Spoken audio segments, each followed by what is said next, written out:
Many thanks for staying tuned. It's still the conversation here on Lagos Television. And of course, this is the Lagos Conversation. On the program today, we'll be taking a look at a very interesting, a lot of people still do not understand. But of course, we have people in the studio this morning who will be breaking it down and making us really understand what this is all about. The month of October is globally recognized as Down Syndrome Awareness Month, a period dedicated to promoting inclusion, understanding, and respect for individuals living with the condition.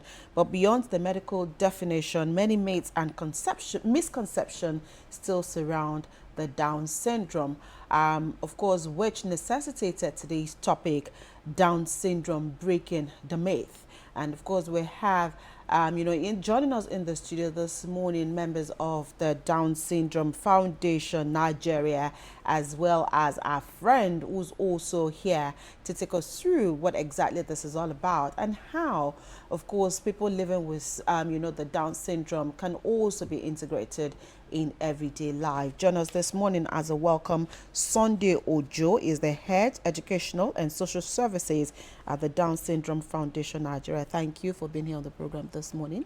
Well, welcome. All right, we also have Chauta Hassan, educational administrator at the Down Syndrome Foundation Nigeria. Thank you, Chauta, for being here on the program. Thank you so and we much. also have our friend here, Divine Adeyeye, who is a self-advocate. Good morning, Divine.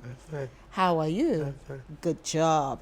All right, let's start with you, Chauta. Of course, we know that the month of October is globally referred to as the Awareness Month for Down syndrome. But again, in my introduction, I did say that there's still a lot of misconceptions surrounding the Down syndrome, even though we're beginning to see day in, day out that it is not a curse. It is not, something out of this world. It is just a genetic condition, the chromosome 21. And a lot of people still do not understand how this is. But because you work with those people, please break it down. When we say Down syndrome, what exactly is the Down syndrome?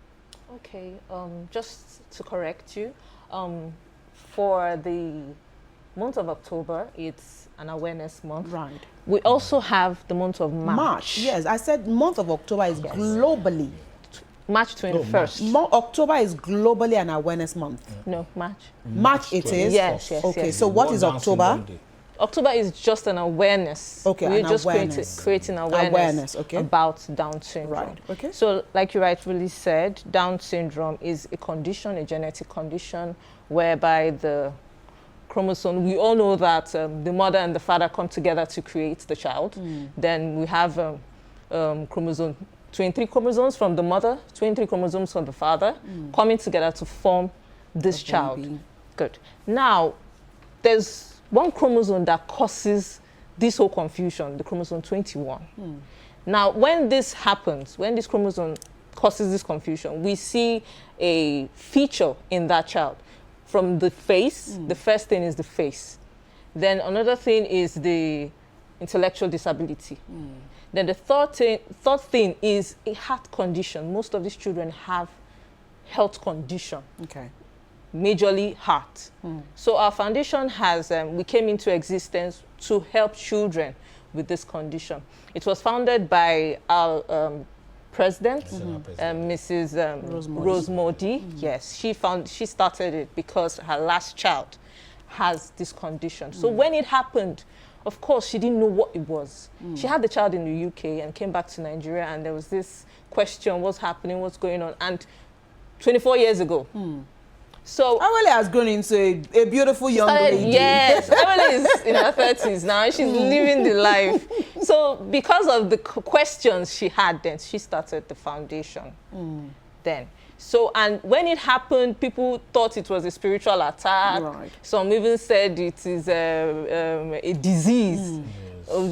Some even started saying, okay, let's go to church, let's try to cure it. But it's not. Right. It's not. It's so not. It's, And we still have that today. A lot of people still do not understand stigma. that it is a medical condition rather than it's been an attack, a spiritual attack. Exactly. That's why we started the October we had to bring it to October again to start creating awareness. So every year you celebrate in March and then in October. All right. So let's come to you, Sunday. At the foundation, you have children who, of course, are living with the condition. And I mean, I've related with a few of them a couple of times, and you realize that they are amazing people whom, of course, you just need to understand, take time to understand what it is they are going through. And we understand that their conditions also differ. Some are very severe, some are not as severe, some are mild. And so what differentiates these set of people that is from one condition to the other, and how is it easy to deal with them in their own different conditions? All right, thank you for that. Of course, when they come in, before they join us fully, we carry out an assessment. Okay. And that enables us to know if the condition is severe or mild. Okay. Because assessment tends to reveal, not even tends, it reveals a lot. And from the outcome, we discover where that individual or which level that individual truly belongs. At that level, from there, we make recommendations after discovering areas of weaknesses and strength. You understand? Because we assess and group according to mental age, not chronological age. So assessment reveals a lot, and it's from that assessment that we know where such individual truly belongs. Okay. Njota, let me pick it from what he said. So again, when dealing with people like this, you deal with them not on their chronological age, but on their mental age and their mental abilities. And so when you're doing that, how then do you categorize? Because again, you realize that most of them are good in arts, with their hands. They're hands-on. And earlier you mentioned, of course, learning disability being a major problem with them. And then again, depending on whether it is mild or whether it is severe, sometimes again, you need to take time to listen very well to what it is they're saying. And, you know, their conditions also differ from one another. So how are you able to do that by assessing their mental stage, to be able to group them together and begin to channel their energies into what they are good at? Okay, so like he said, like my colleague rightfully said, we have, like the children that we get, we have some with speech issues. Okay. So we have a speech therapist on ground. We also have the educational therapist. We have the what's the other name, Mr. Communication and language therapist. Exactly. So we assess these children based on those therapies. They would get back to us that, okay, this is what we discovered. We can take a whole day for that assessment. To be done. To be done. Check the child, check the behavioral, the attitude. Some children cannot stay in one place. They just they're restless. You can snap your fingers and check the reaction of the child. If they turn towards that sound, we know that the child does not have hearing impediment. Issues, We also have children with sight, vision. They can't see very well. Okay. So we grade them based on that. In our facility, we have the level 1, 2, 3, 4, 5. Okay. Now, is 5 the highest? Yes, 5 is the highest. But you can see a 40-year-old man in level 1 based on that 40-year-old man can have the mindset of a 4-year-old child. Right. And you also notice that some of these young adults, I call them young adults. Some can't even use the toilet. Right. So we have to start from scratch. We have 4-year-olds that can actually use the toilet by themselves. Or can even tell you, and mommy. Then the 4-year-old can actually be in the category, in a higher category. Yes. Yeah. So, depending on the severity. Yes. Okay, let's come to Divine. Hi, Divine. Don't worry. So let's come to you. How are you? I'm fine. Good. Divine, what do you like to do with your hands? You have a farm. Yes. Okay, so tell us poultry. Oh, it's a poultry. poultry, Yeah, yes. okay, Divine has a poultry. How many chickens are in your poultry? 400. Really? You told me 11. Okay, yeah. 11. Yeah. So how many now? 11. Well, how do you feed your chicken? What do you feed them with? I'm in my hand. Who for him? Everybody. Who for him? Your hands, okay. First, my mother you call me, I walk. Okay. I go to farm. First, I sell. Okay. I sell. I walk in farm. Ogo.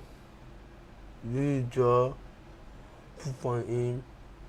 I papi for the farm. Okay.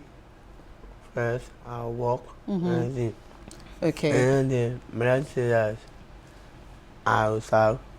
I have my own pastors. As you hear, Odo call Okay. me. Say Okay. that, So your daddy helps you in the farm as well? yes. At home. Yes, Okay, yes, he helps you in the He has a farm. poultry. Okay, or in the poultry. Yes. Okay. Odo call my daddy say that I let my own pastors. I'll sell with Nondo. Okay. Oh. So, Really, Sojo? so how many eggs have you gotten from your poultry? Take 3. No. Only 10. 10 crates of eggs. Yes. Do you sell them? Yes. Okay. You have plenty money. Oh. It's a big I have boy. money. You have money. Yes. Will you give me some? Yes. Thank you.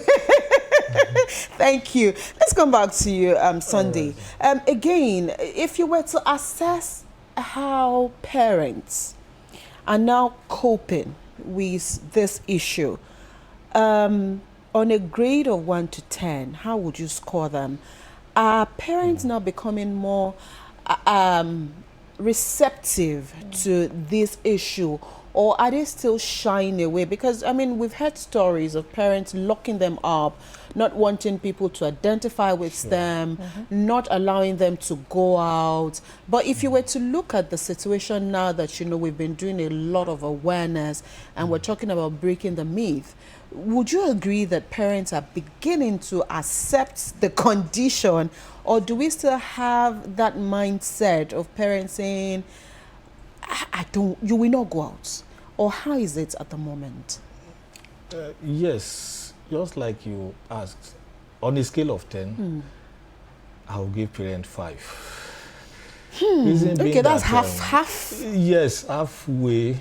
Reason being that, yes, the awareness personally to me is still low, but we are not where we used to We be. used to be, so there's slight progress. Yes. Okay. And one of the difficult stage that a parent has to pass through is the acceptance stage.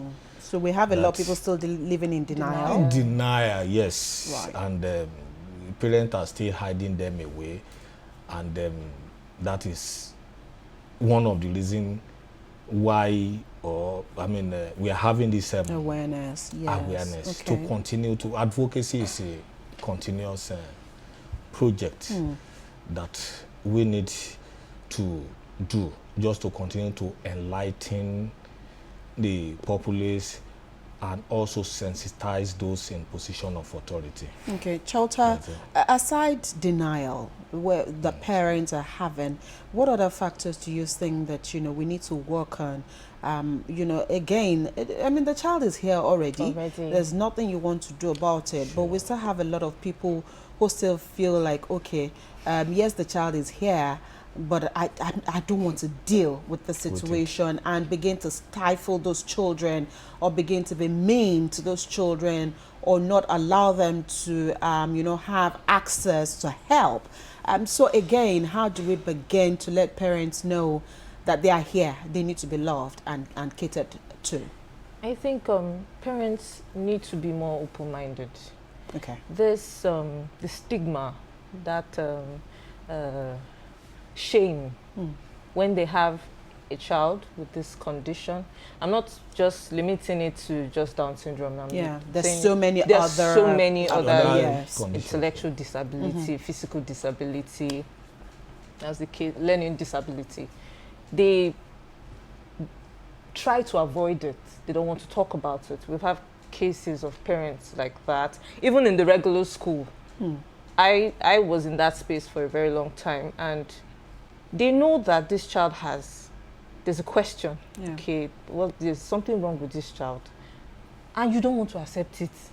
You still take that child to a regular school, and you start comparing that child to the normal child, which is highly Which is- impossible. you're stressing that child Yeah. already. So, and it gets overwhelming. So I want the public to be open-minded about it. Okay. For us that are normal, because who is really normal? Neurotypical. Yeah, so What that's how criteria? I do this. Right. Like, okay, what's the criteria to judge that you're normal? You Right, get so right. for us that are normal, and those with this learning or this intellectual Disabilities, yeah. disability, let's be open-minded, Okay. please. Right. Let's just try and show a little kindness and accept them. Right. Sunday, for people who, with the Down syndrome, is there a limit to where they can be in life? Especially when you're dealing with their severity, because we know, again, like we said earlier, the severity differs. There are some of them that are not really as bad. There's some of them that do not exhibit really as, as bad. So for them generally, and how you categorize their mental capacity, is there a limit to what they can achieve or where they can be in life? I think perception has a role to play in this. There's no limit to which a person living with the condition can attain. Okay. It all depends on our perception, and that is where advocacy comes in, Okay. to continue to sensitize people that persons living with Down syndrome can lead a normal life. It all boils down to our perception, our willingness to accept them, and also to give them a level playing ground so they can excel like the others. That's why I said it depends on our perception. We're in a society where stigmatization is on the high side. Right. So if we change our perception and our view of persons living with Down syndrome and other intellectual disabilities, society will be a better place. It to will live be in. a better place. Chota, for Divine, he has a poultry at home. Yes. And then does he also have a poultry at the foundation? Yes. All right, so he co-mixes what he does at the foundation at home. So for them, how do you also find what they love to do? Do they come by themselves to tell you what they'd like to do, or do you help them? Do you guide them in line with that? I know Awele does photography. Yes, she does makeup. Yeah. Some She of them are does quite make- versatile. Yes, And she yes. dances.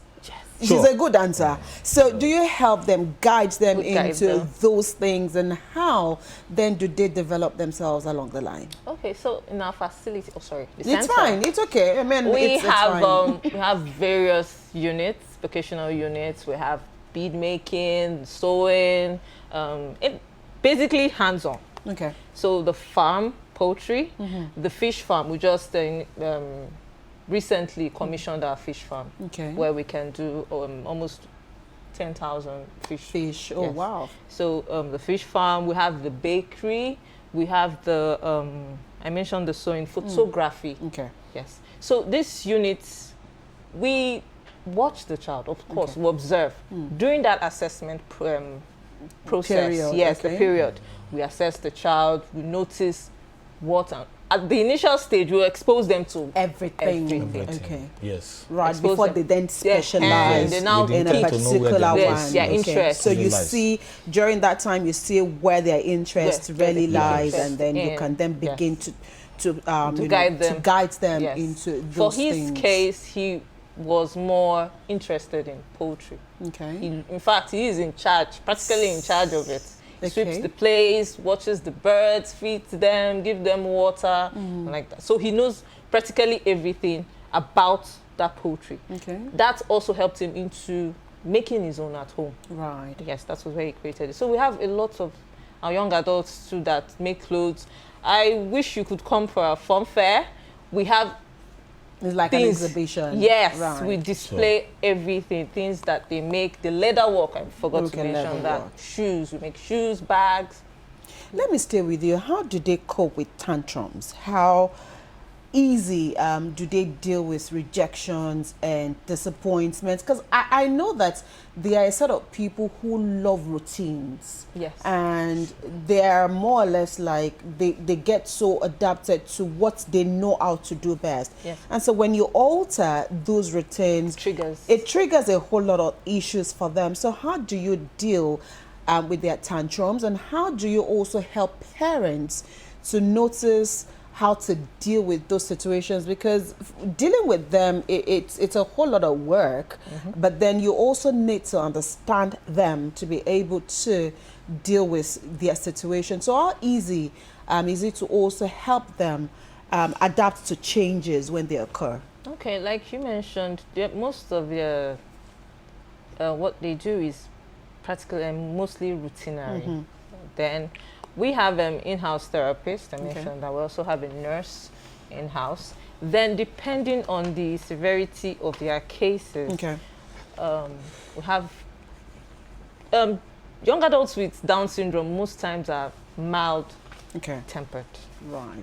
Where we have cases of that agitations, right. Mostly maybe when the child is autistic. Autistic, okay. So they are cohabiting with another issue. Yes, okay. Yeah, exactly. Okay. So for Down syndrome, they are mostly mild tempered, and we try not to do anything to trigger them, to make them get agitated, although once in a while it happens.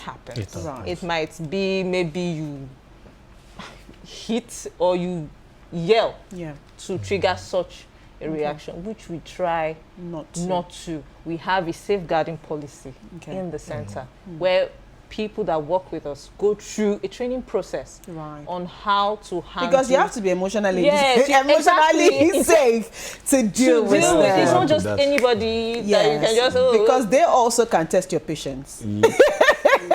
So it's very important to work with people who are also very patient to deal with them, because again, they also can your limits. They can test. They can test your limits, and then you can just also trigger, and then just want to get to that part. So we let you know what you are getting into. So you must be prepared, for what it is you're getting it. Divine, how many friends do you have? Tell me your friends. Mention your friends' names. Solomon. Okay, I know Solomon is the one who acted in the Super Story. Yeah. Okay, all right. So who again? Bad Boy. What's that? Who? Bad Boy. Starboy, Victor. Okay, and then who? Promise. Oh, okay. So he's mentioned 3 friends now. Ayo. Then Ayo. Okay, all right. So those are your friends. Fantastic. So take us through. How many times are they with you? Are they with you week long, months long? When do they go home?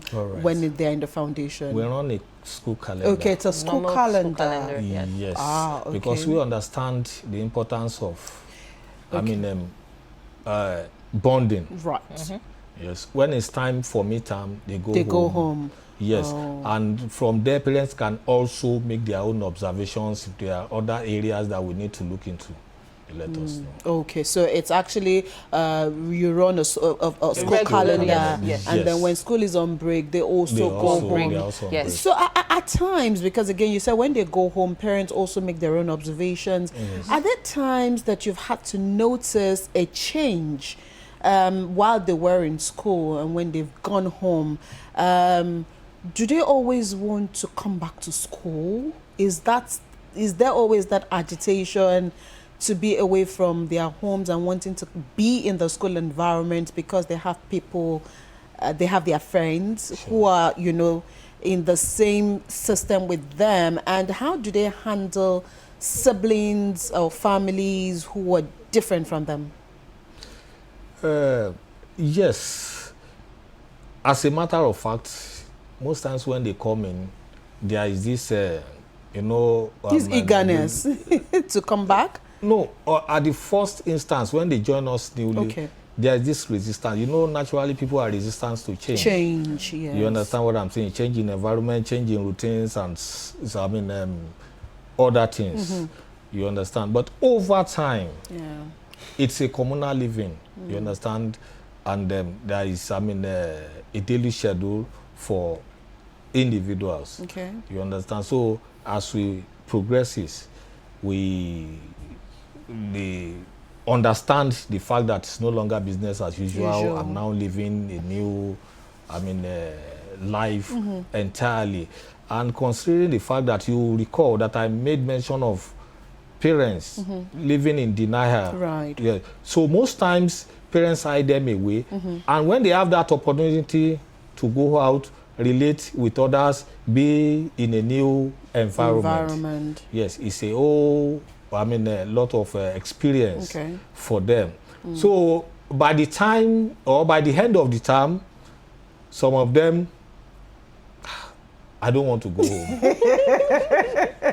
Okay. And eventually when they go, by the when they come back, no, not even before they come back, they will have started agitating. I'm going back. I'm going, since you people don't understand. Let me go back to where you understand me. It looks like you guys are not cooperating here. Because most time we get the feedback from parents and they tell us they want to come back. They want to come back. They want to come back. Right. So, but because you run a school calendar, how many years are they allowed to stay? Is there a number of years, or again, because you do not, take them through their age, so because it's their mental capacity you're dealing with, so how do they run the cycle? So we have the level 1, 2, 3, 4, 5. 5. We don't do it promotional like the regular school. Okay. Once there's a goals are met. Yes, goals. Targets. You meet that target for that level. Them. Yes. You get to the next level. Okay. It might take you 5 years. It might take you as long as 5 years. Yes. Sure. So cross a level. Because it is routinary. Like you teach them today. Tomorrow you do the same thing. Exactly, and we understand their. I mean, we are dealing like, with intellectual issues. I'm trying to deal with the fact that you said it could take up to 5 years. Because most parents don't understand that. Sure. They expect that when you get to my child is in level 2 now. By next year you come back and come to level 3. You should promote the child, but the child has not attained the goal for that level. So most of them don't understand that. So that's how you measure. They must attain the goal for that level, before they're able to go to the next level. So after level 5, what next? I think can I come in there? Yes, please. All right. It's so unfortunate the society we are in. Yes. There's no most times we integration. assess no integration. Yeah. We assess people on face value. Most times, not on their ability or what they can do. You understand? And even most times when we tell parents, this is the level so person has attained, and parents also have their reservation as in like, okay, now he has gotten to this level. Where will he will I be willing to release him into the society for, I mean, independent living purpose? You understand? So that's, I mean, over the years, we have looked into that, and we concluded that, okay, we want to promote inclusive employment. Okay. And then that actually led us into employing some of them. Some of them are actually working for us. Okay. You pay them? Sure, we do. We pay them, and that's sort of create a succor for parents that, okay, he is with us and working with us and earning a living from there.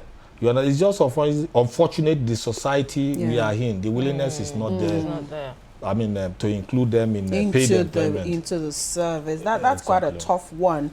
But how do we then begin to shift the narrative? I know this is one we're doing, but how do we put it on a larger scale to begin to move away from pity to empowerment? Just like you said, Sunday, like it's a pity that, the society is we still have that stigma looking around us, however we want to look at it. So how do we then begin to treat them like they're humans and not look at their limitations? Chota. Okay, so we have these policies in place. We have the disability policy, federal government and what they implement, states, yes. don't think we are implementing those policies. Right, so we must begin to implement Yes, those we need to policies. start implementing those policies. Disability policy, Disability Act. We need to implement those things. I think we just do them at face level. Right. We just And say we're them. not practicing what we're we're not practicing it. Most of our organizations in Nigeria today they're not disability friendly. The RAMP, thank you. Most banks don't have it. So we're even showing them that they're not They're not accepted. inclusive. Right, okay. Inclusive. So Right. I think we need to look into that. Okay. I'm appealing to the state governments, the federal government, please, let's start looking into that. They are humans like us. They are humans like us. All right, so we have those policies there. Please, but we are yet we're to, we are not implementing. We're them. not implementing as we should implement those yes. policies. Right. And before we wrap up this conversation this morning, let's also look at, again, some of the things that we need to do, especially with our friends here. We still have a lot of people who, again, that do not even know that your foundation exists.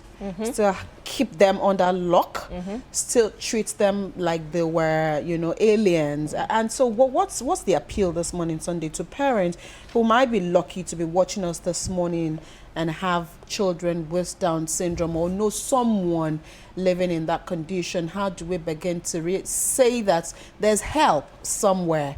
And, they can, come to you to at least find, succor for them?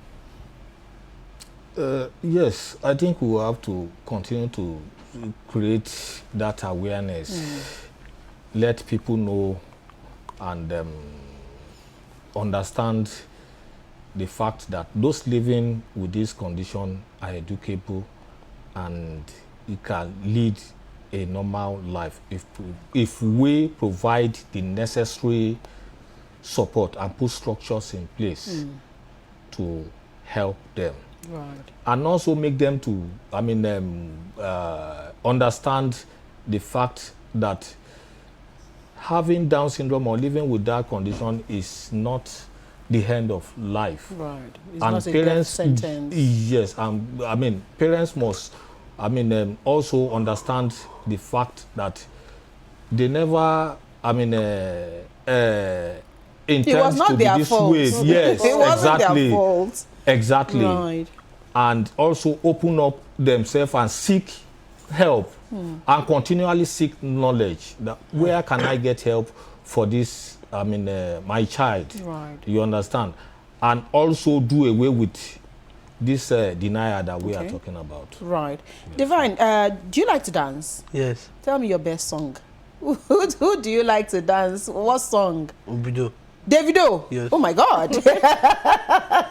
Really? Okay, Yes. I wish we could play a song for you and ask you to dance Davido's song. Okay, so you love to dance, Davido. All right, Chota, before we allow you go this morning, what are some of the things that you see that these people also want, but they are not able to communicate effectively? What are some of the things that they wish they had access to, but are not able to find, the correct way to pass those messages across? Okay, for one, I know they want to have a normal relationship. Okay, so They want to be loved. They want to be loved, yes. So I know, I think last week we had the webinar, and it was basically on relationship, marriage, sexual relationship. And of course we had one-on-one interview sessions with them, and they were voicing out their concerns. They want to get married. Wow. They want to have that opportunity to experience maybe motherhood, fatherhood, even work in a normal setting. So I think that is... Okay. Is that something the foundation will encourage? Which one? Is it the marriage part? The marriage part or the relationship part? Even though we are not matchmaking agency. Right. You understand? But it is... We could give it a trial. Yes, and it's actually a fact that we can't shy away from. You understand? And in addition to what she has said, people with the intellectual disability cluster is one of the most marginalized cluster. Yeah. They don't even understand the fact that they are being marginalized. Because, I mean, they don't understand that. They yes. don't. You understand? And that is why we continue to, I mean, advocate for their inclusion in the society. Tomorrow, I mean, our theme for this month is Inclusive Healthcare Support for All.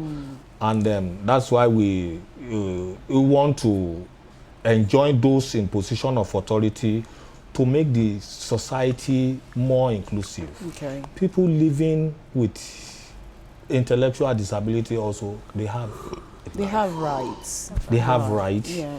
just like you and I.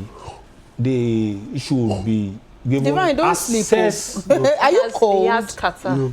Are you cold? Water. You want water? Okay, we'll be done in a minute and then you can have some They water. should have access to health, access to education, be able to get married.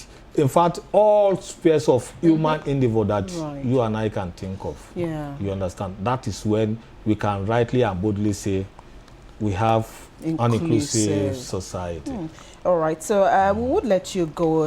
Divine is already getting eager to leave this morning. Thank you so much, Sunday Ojo, Head Educational and Social Services, the Down Syndrome Foundation Nigeria. Thank you for being on the program today. Divine Adeyeye, thank you for coming on the program this morning. Chauta Hassan, Educational Administrator, the Down Syndrome Foundation. Thank you so much for coming on the program this morning, and thank you for all you do. You're doing yeoman's job. Thank you for thanking us. Thank you for thanking you. Thank you for having us. Yeah, Thank that's you. much your take on this segment of the program this morning. But again, just to leave it there in your hearts that people living with Down syndrome, there should be no limitations to what the kind of love, care, and attention that they should receive. And peradventure, your parents with any of these children, locked up in your homes, please seek help. There are places that you can actually enroll them and, get them to be in the system like others. Please stop stigmatizing against them. We'll take a quick break. The conversation returns shortly.